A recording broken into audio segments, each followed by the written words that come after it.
Repeat کرتے رہیے اور مہینے میں ایک آدھ بار اپنے بچوں کے ساتھ بیٹھیے. کبھی توحید پر ڈسکشن ہو, کبھی رسالت پر ہو, کبھی آخرت پر ہو, کبھی محمد مصطفیٰ کی سیرت پر ہو, کبھی صحابہ اور اہل بیت پر ہو, کبھی ابراہیم علیہ السلام کون تھے, اسماعیل علیہ السلام کون تھے, اسحاق علیہ السلام کون تھے. اپنے بچوں اور بچیوں کو فنڈامنٹلس بتائیے. میں چلتے پھرتے جب نوجوانوں سے بات کرتا ہوں اتنی تکلیف ہوتی ہے کہ حد نہیں. کتنے نوجوان ہیں, ان سے پوچھا جائے کہ حضرت عائشہ کون تھی, حضور صلی اللہ علیہ وسلم کی بیٹی تھی.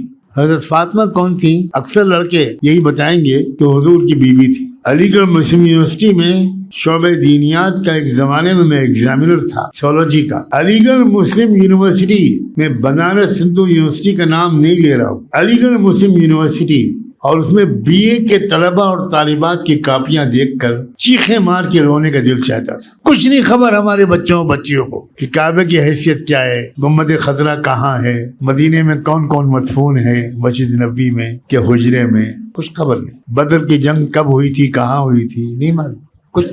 تو مجرم اصل ماں باپ ہیں, اور بڑے ہونے کے بعد نوجوان بچے اور بچیاں خود بھی مجرم ہیں.